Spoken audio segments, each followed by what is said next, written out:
Hello, ladies and gentlemen. Welcome back to Day 9 Daily number 400. This is part 3, and given the time, it's looking like we might even go on to 4 or 5 parts. Whatever. Doesn't matter. The important thing is that we are trying to kill assumptions like they're cockroaches hanging out in our dishes. Ugh. Yeah, I want you to feel that gross. Now, what I want to begin with again is a riddle, because I love riddles. Let me share the following riddle with you, again with some abstract imagery. Excellent. This is a riddle about light bulbs. Here we go. Let me try to tell it. We are standing in a room with 3 switches. 3 switches. Standard on-off switches, just like the ones you saw. Again, like the ones on the right. You're standing in this room, there's no windows, there's no way out, there's just these 3 switches, and there's a door that exits. And someone comes into you and says, okay, down the hall from the door is a room with 3 light bulbs in it. All the light bulbs are off right now. What I want you to do is fiddle with these switches, and then you're allowed to leave this room only one time and go into the other room. And then when you do that, when you enter the light bulb room, you have to tell me which switch corresponds to which light bulb. So let's just go through the riddle at light speed again. You're in a room with 3 switches, 3 regular old light switches. In a room down the hall are 3 light bulbs. All of them are off. You fiddle with the switches, and then you leave the room never to enter ever again, and you go into the light bulb rooms, you examine them, and then you say, aha, I know exactly which light bulb compares, or which switch is controlled by, which light bulb is controlled by which switch. There we go. Known riddle. Good. Done. Now, let me describe a solution that won't work, just so you're getting the hang of it, okay? So, I look at the 3 light switches. I'm gonna flip the middle switch. Cool. So then I go into the room, and I see 2 off light bulbs on the left, and then an on light bulb on the right. Okay, well, I know that the one that I flipped corresponds to the one that's on. Crap. Okay, it didn't work, right? You see how that didn't work? Now, I see people all typing stuff and all this good jazz. And, again, if I turn 2 on and then leave 1 off, I still go in and now there's 2 light bulbs on, 1 light bulb off. I don't know anything. So now what I'm going to do is just tell you the solution, because that's the way this show rolls. You turn on 2 switches, and then you wait for 20 minutes. Then you turn one of them off, and you go into the light bulb room. The light bulb that is off corresponds to the switch that you never touched. The light bulb that is on corresponds to the switch that you just flipped once and then never touched again. The light bulb that is off and is very hot corresponds to the switch that you turned on, waited a little bit, and then turned off the other one. It's pretty clever, right? Oh, I see. And you realize how some assumptions snuck in there. That, for instance, the time, I never even considered bringing time into the equation. Wow, that's kind of clever. But you know what? This riddle really pissed me off. God, it's going to seem like every riddle I share today just wounds me that I hate. Let me tell you why I hated this riddle. I grew up in an apartment that had light bulbs that were really high up on the ceiling that I needed ladders to change. I didn't change them because my mom is not an abusive mother and wouldn't be like, hey, 6-year-old boy, climb that tall ladder and change that light bulb while I sit on the couch and smoke with a gun. Right? My mom's not like that. But still, I would always see her going up there and fiddling with these light switches. So when I heard this riddle, I was envisioning going into this room and seeing these distant light bulbs up on the ceiling. I hated that, right? It felt like there was this huge fundamental flaw with the riddle, which is that you never let me know whether I could touch the light bulb or not. Hell, the fluorescent bulb could be what we're using, and those don't even really emit that much heat, so maybe it won't work. I really hated it. But a lot of people say, but come on, it's clever, you kind of get with it. You kind of get it at the end, and sure, it has that kind of element of clevertude to it, but what I want to point out is that it creates this assumption, and in a lot of people's minds, if it ain't broke, don't fix it. That riddle was fine as is. I don't need to touch it. It basically landed there just fine. And of course we have everyone's favorite Garfield hanging out. I can, but I won't. And in the bottom right, we have one of my favorite phrases. Every broken clock is right twice a day. And if I always ask the clock what time it is at those 2 times, I don't need to fix it. I don't need to fix it. So, if it ain't broke, don't fix it. That assumption is wrong. Right? Now we're starting to get to things that when I say it, people will go, oh, that doesn't seem very right. No. If it ain't broke, then don't fix it. That is totally effed up. You cannot rely on that sort of thing if you're trying to improve, if you're trying to get ahead. The real correction to that is you can probably improve what currently works. I cannot emphasize enough that if you're assuming it's fixed, your brain will never even hop back to it. And you will never even realize that it could be improved. This is now something that starts to get to the core idea. So here we have 2 stalkers. If you haven't played StarCraft, these are units. These are stalkers. They wander around. It doesn't really matter. What's important is these 4 units. Zealots, powerful melee warriors who have badass blades, and when they whip them around, they roar like lions. And here we have little spellcasters that can create what we call force fields, which are these 3 blobs right here. Obviously, we have these 2 stalkers. They could run away from our poor zealots, but not when they're trapped. Our good old zealots are going to rush up, forming a wall from below with the force fields from behind. And ladies and gentlemen, we have one of the most commonly seen situations in StarCraft 2. Force fielding something to trap it and killing it off.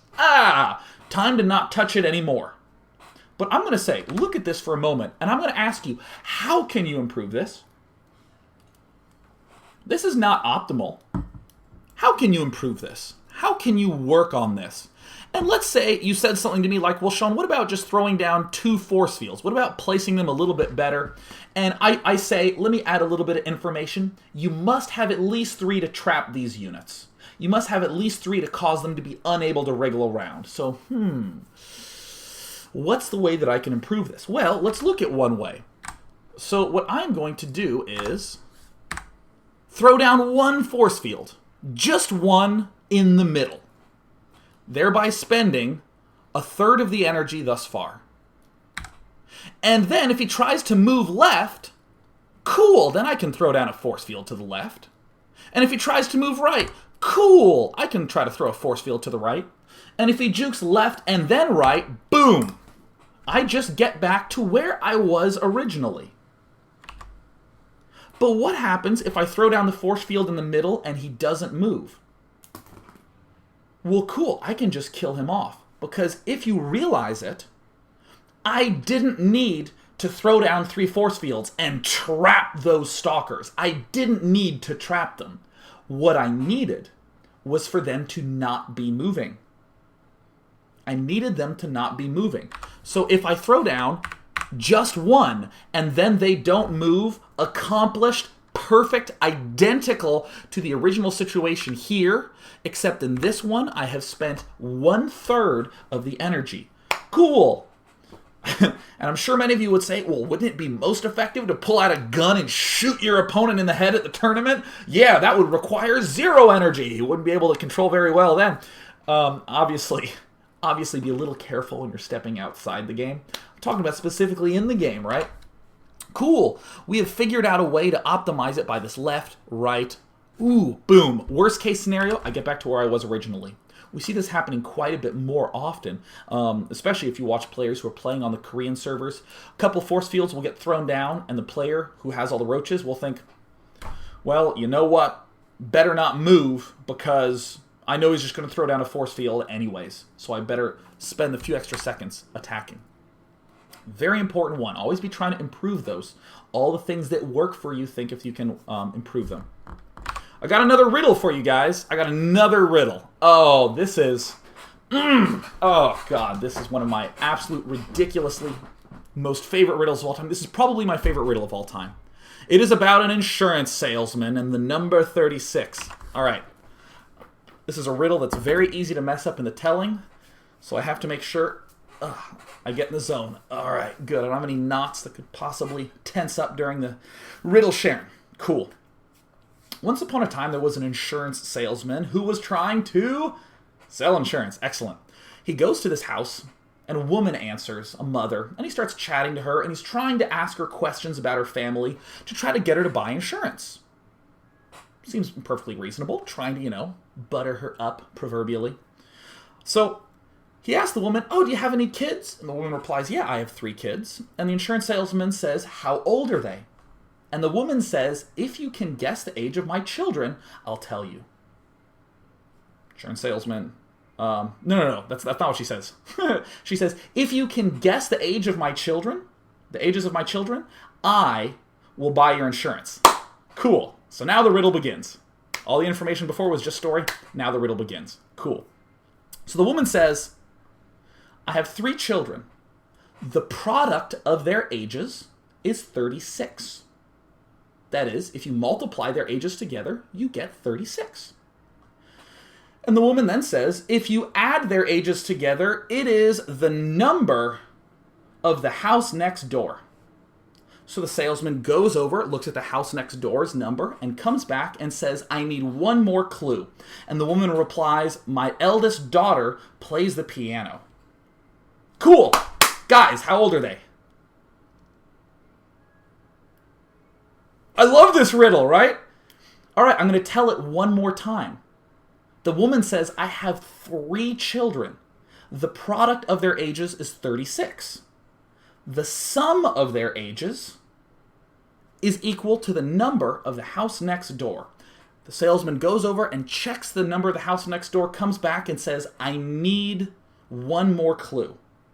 And the woman says, "My eldest daughter plays the piano." Cool, excellent. I love this riddle because it messes with your head. It completely blows your mind. When I first heard this riddle, and I heard the eldest daughter plays the piano, and then the riddle stopped, then I went, "It's done?" No, surely there's something you're hiding from me. Surely it's something like that Felicity with the elevator, where it turns out she's a little girl and you're just holding information away from me. But here's the really elegant, beautiful solution to it. So, okay, the woman says if you multiply their ages together, it's 36. So what I'm going to do is I'm going to start thinking about all those triplets of numbers, like 1 and 1 and 36. 1 and 2 and 18, or if I multiply them together, I get 36. Something like 6 and 6 and 1. And then I'm going to look at all those numbers. I have them listed out. She says it's equal to the number of the house next door. Now, for instance, let's say the number of the house next door was 38. I look at 36 times 1 equals 36. 36 plus 1 equals 38. Cool! I'm done. I can now tell you the ages of the children. But there's a problem. 2 of those triplets equal the same number. 2 times 9 equals 36, and that adds up to 13. 6 times 6 times 1 equals 36, and when you add those all up, those also add up to 13. So, the fact that the salesman needed to ask another question means that the number had to have been 13. If you look at all the possible things that they could sum to, every single one is unique except 13, which has 9 and 9 and 2 and 6 and 6 and 1. The fact that he had to ask for more information is an incredibly important piece of information in the riddle. Isn't that great? We never even had to know the number of the house next door. That's the important thing. You never needed to know the number of the house next door.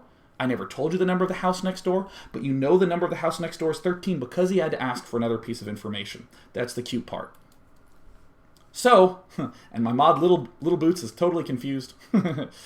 So then she says, "My eldest daughter plays the piano." We know it can't be 6 and 6 and 1 because couldn't possibly be an eldest daughter if there's 2 twins who are both 6. So I guess that means that it's 9 and 2 and 2. Boom. Totally done. Isn't that cool? Isn't that a cool riddle? And if you don't get it, don't worry. It'll be up on the archives and you can rewatch it again. But it's one, and I like how people in the chat are saying, wait a minute. Insurance salesmen are not this smart. That is a true point.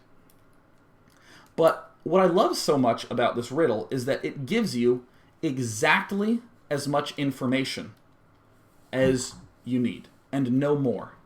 And I love this riddle so much because it leads to this assumption that the system is flawed. It's this huge, huge mistake that so many people make where they think that there must be something wrong with the riddle. There must be something wrong with the question. There must be something inherently broken with what's being presented to me. And this actually is kind of ingrained in you for a long time when you're growing up. See, right here. See, look at this guy. He's on his math test. Oh, and if everyone did bad with the math test, then, oh man, you know what that means? Oh, gross. The teacher sucks. The teacher messed up. The teacher did a bad job. The test was too hard. The system was broken. The average was a 55. That's not reasonable. And of course, I love this scale. See here, look at this. Look at this. Yeah, the scale is imbalanced. All right, cool. That's what a lot of people, messed up on the delivery there. A lot of people just claim imbalanced, and I have an imbalanced scale. Do you see how clever it is, despite my inability to talk? Yeah, we hear this a lot in StarCraft. Let me talk a little bit about Protoss versus Protoss. Oh, man, yeah. Talk about flawed systems, right? And I'm not talking about modern Protoss versus Protoss. I'm talking about 8 months ago Protoss versus Protoss. Before they made that obnoxious, or before they fixed that obnoxious problem of the fact that 4 gates always happened. For any of you who are unfamiliar with this, in StarCraft 2, there is a strategy called a 4 gate that 8 months ago, literally, you couldn't stop it. It was the best thing ever. So people would only 4 gate. Cool. Excellent. Blizzard recently made a patch to the game that kind of prevents it from being really effective at all. And now it's totally been flushed away, and it's a beautiful, beautiful matchup. But people were stuck saying, oh, the system is flawed. If he 4 gates me and I don't have some sort of 4-gate defense prepared, such as my own 4-gate, I lose. So people were thinking, well, man, I'm forced to make a lot of gateways earlier. But then people started to say, well, what happens if you are playing all defensively, making your gateways, and I go blink? What happens then? Well, suddenly the blink player is at an advantage because he just kind of guessed that you weren't going to attack him early, and he was right. Cool! What happens if this blinking player is up against another person who said, man, I guess you're not going to 4-gate all in me, so you know what? I'm going to go Immortals really, really quickly. Then, oh no, what happens? And it turned into this stupid, it felt like a stupid-looking triangle, where I felt like, well, crap, I'm obligated to make 4 gateways at the start. I'm obligated to make 4 gateways at the start, but now I'm in trouble if someone tries to just guess of what I'm doing. I'm not doing the best job of explaining that. Let me try that one more time. Because the 4-gate was so prevalent, a lot of people said, well, I have to do the defensive 4-gate, and my train of thought sucks. All right, we're going to take a water break. You know what? This happens.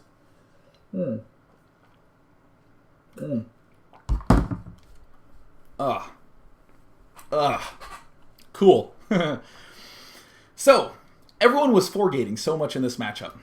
Aggressive 4-gating. That people said, well, I have to have 4 gates to stay alive and defend. We call that a defensive 4-gate. But suddenly, it started to feel a lot like rock, paper, scissors with a defensive 4-gate. If you go for an aggressive 4-gate and I go defensive, I win. But if I go defensive and you do anything else, I'm boned. That doesn't seem very good. Well, let me show you an extremely creative solution that started to pop up at the end of StarCraft 2. Or started to pop up at the end before that patch ended up happening. So here we have 2 gateways, a player starting off, and all of a sudden my slides stop moving forward. There we go. All of a sudden he builds his 2 extra gateways. He's doing a defensive 4-gate. And this is where players started to become very, very, very clever. they started to ask themselves, when does a 4-gate normally start coming at me? Let's say that time is around 6 minutes when it really starts barreling at you. Or excuse me, 5 minutes is when it really starts barreling at you. When you're really starting to feel afraid of whatever strategy in whatever matchup. And let's say there's another strategy that comes at 6 minutes and another strategy that comes at 7. We're going to call these strategies A, B, and C, right? So, there's a strategy that comes at 5 minutes and 6 minutes and then one at 7 minutes. I need to figure out a way to scout him before 5 minutes to know if he's doing A or B or C. But what the clever players started to do is to say, well, if I hit 5 minutes and 30 seconds and I don't see anything, then he can't possibly be doing strategy A. And if I get to 6 minutes and 30 seconds, he can't possibly be doing strategy A and B. Why? Because I haven't seen anything. I would have seen something by now. In a sense, using non-information instead of information. It's not that I saw him doing strategy B. It's that I'm at 6 minutes and 30 seconds and haven't seen it, so he just can't possibly be doing it. So if we come back here, this is something that players started to do. Well, you know what? If he is not going for a 4-gate, I'm going to wait until around that time when I see that he can't possibly be doing it, and then I'm just going to actually cancel these 2 gateways. So there's the 2 gateways building at the bottom. Boom! Canceling them up. And then I can now build a robo bay and continue on. The first player I actually saw do this is OGS MC. Was doing this quite a lot on the ladder. It was such a weird... Or it wasn't OGS MC. Which Korean player was it? He only recently started streaming. It was someone else from OGS, who I'm confounding it with. But the important thing is it started to happen a lot. It was kind of obnoxious to do in practice, but against really unbelievably top players, this was great. Suddenly, we were canceling these 2 gateways, getting an extra influx of money instead of building these extra wasted, extraneous gateways. And cool! Now we managed to move forward. And someone might say, well, doesn't it seem a little bit weird to start making a structure that 50% of the time you're going to cancel it anyways? Seems pretty damn weird to me, seems pretty damn clunky, and probably only 0.25% of the population would be able to execute it. So of course Blizzard changed it with the patch. But I want you not to fall into that trap, where you're just saying, oh yeah, but I'm not OGS MC, I'm not that good. Because the fact of the matter is, if you treat the system, and if you treat your mouse as though it always moves forward in the slides, you'll always mess up. No, if you treat the system as though it is never flawed, ever, if you assume it is never, ever flawed, you can pop up with these solutions that are weird, that are crazy, and that seem to make no sense. But if you assume that the solution is never flawed, you can come up with things that work. And at the end of the day, if there is a strategy that is absolutely perfectly optimal, then everyone will do that. And the game sucks. And this is something that David Serlin writes a lot about in his book, that your goal is to perfect within the system. Your goal is not to argue that things should be different. And that's why I love that rule about that 36 and the salesman and trying to figure out how old the kids are. It feels like you shouldn't be able to hit the solution. It feels like you shouldn't be able to get it. But if you keep cranking away at it, you get there. Boom. Simple as that. Now, I still have a little bit more presentation to go. So we're going to take a break, and then we're going to go on to part 4 of this daily. Ha! Going on to part 4. Yeah! Uh-huh.